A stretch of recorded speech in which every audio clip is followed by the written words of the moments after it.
Good afternoon, Edmonton Public Schools. I know it's a Tuesday after Thanksgiving and you're probably all quite sleepy with all that turkey that you may have eaten, but it's time for an all-new after-school special from the TIPS team. My name is Lisa Davies, there I am right there, and this is my very first after-school special, so I hope that you enjoy it. Don't forget that you can always go to our tips.epsb.ca site to find out all the fabulous things that we are doing, meet the team, resources and projects, and also you can contact us there if you have not been able to do so through email. So today I'm going to be talking about Flipgrid, updates to Flipgrid, and we're going to go through a little bit about exactly what Flipgrid is. Flipgrid is a social learning platform. It's not a social media platform, but a social learning platform. This is a platform where students can record themselves. They can record a video on any discussion topic that you might select. So what are some uses that you can think of for Flipgrid? Well, reading responses digitally, end of the year reflections, an exit slip, debates about a topic, showing what you know. For those students that maybe would be better off showing you what they know on video. A 30-second book talk, exit tickets, number talks, brainstorming, biography reports, you name it, you can create a video for this. One of the powers with Flipgrid is that not only do you create a video, but you are sharing it with the whole community. So all students are sharing with each other, and then they can comment on each other's posts and show you as well as others, deepening that social learning.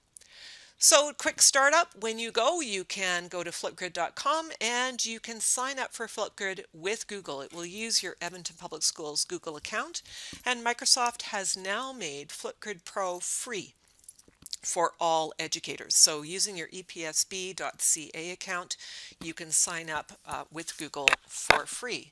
And if you're saying, well, I want to have a look first to see exactly what you can do, right over here, you're going to see resources. When you click on that resources tab, you will find a wealth of knowledge. You will get the teacher guide, the student guide, an updated Flipgrid ebook that you can use, or for those of you that are short of time, then you can also quickly look at the Getting Started Students and Getting Started Educators videos. When you have a quick look at the teacher's guide, here it is. It talks a little bit about what a Flipgrid is and walks you through very quickly the steps that you can do. You create a grid, which is your classroom of learners, topics, the questions or the themes that you want your students to discuss, and then share it with your students. Now, an important thing to note is that students do not have to create accounts for Flipgrid. All they're going to do is look at the URL that you share with them on a PC, Mac, Chromebook, mostly Chromebooks in our district, and students that have their own mobile devices, they can download the Flipgrid app, which is free, and then they can access it through a code that you give them. As well, you'll see the student guide, which shows students exactly how to start recording. Those students you may have that are non-readers or with English as a second language, it's a very simple step, and you can use that video that we spoke of before under the Flipgrid resources, this video, to help them get started. So here is my Flipgrid account. I have my grids. As a consultant, I don't have classrooms the way you have classrooms, so I have ones that I use for my professional learning. So I have just ideas and then an I'm wondering. So the I'm wondering, I am looking at using with staff when I first begin and come in with a session. I'm wondering, I ask them to look at their devices and respond to me. All of those responses then are shared on the grid and are shared with each other as well. One of the most powerful things that I have seen with Flipgrid, besides the learning that comes when students are speaking to what they're learning, is the editing. I have seen students in grade 2 sitting underneath a desk with their Chromebook, watching their response to a question that the teacher has asked and saying to themselves, oh, I don't like that one. I need to redo it. Oh, I'm not sure about that. I think I should go write something down. For students, they will self-edit what they are writing to make sure it is perfect before they upload it. And it's very simple to do. So what are the updates? The updates are the again, the camera player now is much easier for students. This would be your Chromebook view and this would be your cell phone view. You'll see here the redo. And again, often they are redoing. Stickies are where they can add sticky and they can add comments and text as well. So students now have the opportunity to trim, shorten their video, add it, and now you can use them on any device, and it doesn't matter if they're turning the device around. Okay? As well, the grid allows you to keep everything in one area. So if you were in a junior high or high school, you could create a grid for each subject. You could create a grid for each grade. Or for those of you that are in elementary, again, you could create a grid for different subjects, or you can create a grid for your classroom. And it's all maintained within our email domain. There is a student ID list, which is good for younger learners. You can do a QR code as well. Now, you can also create a public Flipgrid, but we'll talk a little bit about that later on.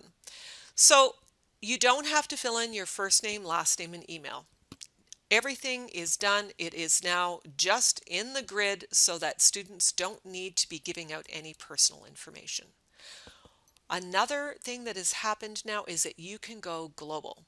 So we'll talk a little bit more about how to protect student privacy and information, but you can connect with other Flipgrid educators across the world.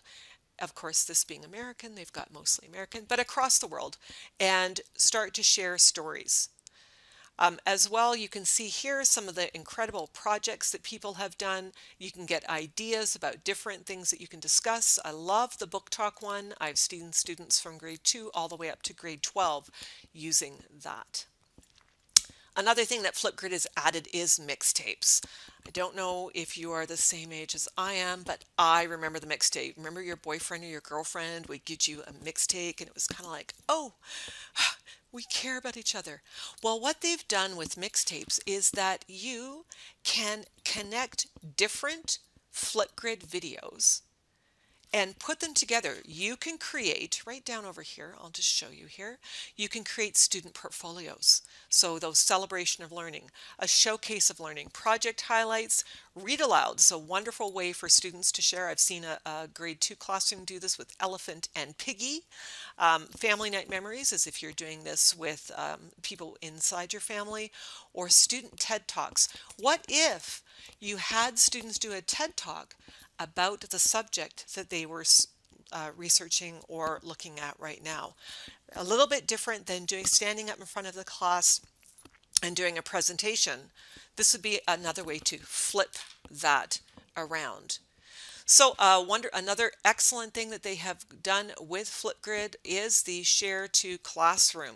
So right here you'll see a share button, and when I click on that share button, I can share the topic with the URL for my students. I can embed it into a site. If you have a classroom site, I can print off a QR code, or I do also have a flip code. So if they're using an app or a phone, then this would be the flip code that they would enter on that app. Or I can directly share it to Google Classroom. So when I click on Google Classroom, it's already going to come up with my classrooms. There we go, loading up. And I can choose which class I would like to share it with. So which class am I going to share this with, and then I can add it to that class directly and students can access it from there. A quick note about privacy.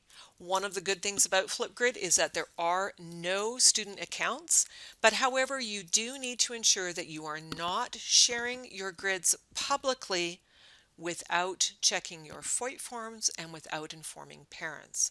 There is also on the Flipgrid site, there is a letter that you can print out to send to parents that explains what Flipgrid is doing, what it is and what it isn't.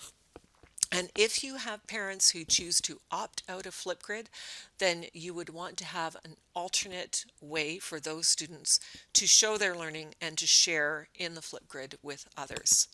That is our update about Flipgrid. If you are wanting to learn more about beginning Flipgrid, do check out Jason Ashmore's talk, and it was, I think, in the spring. So have a look at the Tips Team playlist, and you'll find his talk about starting to set Flipgrid up. That's been the after school special for this Tuesday right after Thanksgiving.